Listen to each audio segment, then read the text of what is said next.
CM ಮತ್ತು DCM Delhi ಪ್ರವಾಸ ಗುಟ್ಟನ್ನು ಕಾನೂನು ಸಚಿವ ಎಚ್.ಕೆ. ಪಾಟೀಲ್ ಬಿಟ್ಟುಕೊಟ್ಟಿದ್ದಾರೆ. ಹುಬ್ಬಳ್ಳಿ ನಗರದಲ್ಲಿ ಇಂದು ಸುದ್ದಿಗಾರರೊಂದಿಗೆ ಮಾತನಾಡಿದ ಅವರು, ಸಚಿವ ಸಂಪುಟದ ಪುನರಚನೆಗಾಗಿ ಸಿದ್ಧತೆಯ ಹಾಲಿ ಸಚಿವರುಗಳ ಪರ್ಫಾರ್ಮೆನ್ಸ್ ವರದಿ ಮಾಡಲಾಗಿದೆ. ಸಚಿವರುಗಳ ಪರ್ಫಾರ್ಮೆನ್ಸ್ ವರದಿ ಹೊತ್ತು ದೆಹಲಿ ಪ್ರವಾಸ ಕೈಗೊಂಡಿದ್ದಾರೆ ಎಂದರು. ಹೈಕಮಾಂಡ್ ಈಗಾಗಲೇ ಪರ್ಫಾರ್ಮೆನ್ಸ್ ವರದಿಯನ್ನ ಕೇಳಿದೆ. ಯಾವ ಮಂತ್ರಿಗಳು ನಿಮ್ಮ ಇಲಾಖೆಯಲ್ಲಿ ಏನೇನ್ ಪರ್ಫಾರ್ಮೆನ್ಸ್ ಅಂತ ಮಾಹಿತಿ ಕೇಳಿದೆ. ಪರ್ಫಾರ್ಮೆನ್ಸ್ ಪರಿಶೀಲನೆ ಮಾಡುವುದು ನಮ್ಮ ಕಾಂಗ್ರೆಸ್ನಲ್ಲಿ ನಡೆದುಕೊಂಡು ಬಂದ ಪದ್ಧತಿಯಾಗಿದೆ. ಪಕ್ಷದ ಹೈಕಮಾಂಡ್ ಎಲ್ಲ ಮಂತ್ರಿಗಳ ಪರ್ಫಾರ್ಮೆನ್ಸ್ ಪರಿಶೀಲನೆ ಮಾಡುತ್ತಿದೆ ಎಂದರು. ಒಟ್ಟು ಏನು ಅಭಿವೃದ್ಧಿ ಹಾಗೂ ಅವು ಸಮಸ್ಯೆಗಳನ್ನು ಎದುರಿಸ್ತಾ ಇದ್ದಾವೆ, ಅವುಗಳನ್ನು ಪರಿಗಣಿಸಿ ಮುಖ್ಯಮಂತ್ರಿಗಳು ನೇರವಾಗಿ ಈ ವಿಶ್ವವಿದ್ಯಾಲಯದ ಮುಖ್ಯಸ್ಥರಾಗಿರೋದು ಅಗತ್ಯ ಅನ್ನೋದು ನಮಗೆ ಕಂಡು ಬಂದಿದೆ.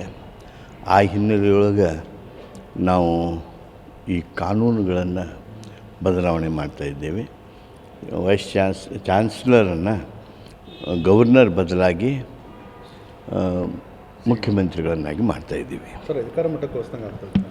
ಅಧಿಕಾರ ಮೊಟಕುಗೊಳಿಸ್ದಂಗೆ ಆಗುತ್ತೆ. ಈಗ ತಾವು ನೋಡ್ತಾ ಇದ್ದೀರಿ, ವಿಶ್ವವಿದ್ಯಾಲಯಗಳ ಯಾವ ಪರಿಸ್ಥಿತಿಗೆ ಇಳಿದಿವೆ.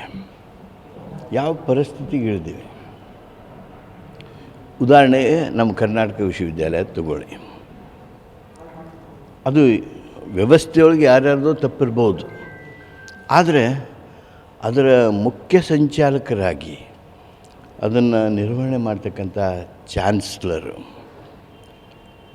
80% ವೇಕೆನ್ಸೀಸ್ ಅದಾವೆ. 80% ವೇಕೆನ್ಸೀಸ್ ಅದಾವೆ. ಒಂದು ನಯೆ ಪೈಸೆ ಡೆವಲಪ್ಮೆಂಟಿಗೆ ಒಂದೊಂದು ವರ್ಷ, 4 ವರ್ಷ ಆದ್ರೂ ಸಹಿತ ಕೊಡೋದು ಸಾಧ್ಯ ಆಗಿಲ್ಲ.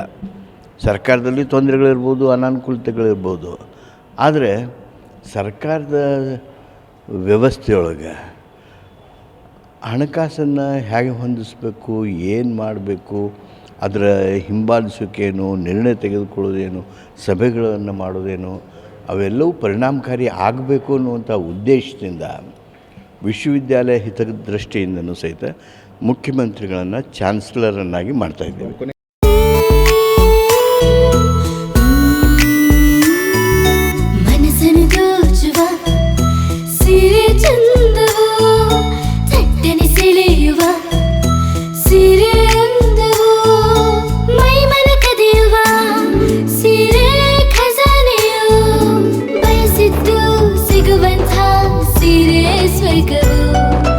ಮದುವೆಯ ಸಂಭ್ರಮದ ಚಿತ್ತಾರದ ಸೀರೆಗಳು, ಶುಭದ ಕಾರ್ಯದಿ ಬಣ್ಣಗಳ ನರ್ತನ, ವಿಧ ಸಂಗ್ರಹದಿ ಮನವನ್ನು ಅಪಹರಿಸೋ ವಿಜಯಲಕ್ಷ್ಮಿ ಸಿಲ್ಕ್ಸ್ ಸರಸಾಟಿಯಲ್ಲಿದೆ.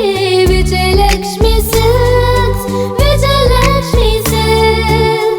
ಗುಲ್ಬರ್ಗ ಜಿಲ್ಲೆಯಲ್ಲಿಯೇ ಮಹಿಳೆಯರ ಮತ್ತು ಮಕ್ಕಳ ವಸ್ತ್ರಗಳ ಏಕೈಕ ಅತಿ ದೊಡ್ಡ showroom Vijayalakshmi silks, city centre mall, super market road, Gulbarga.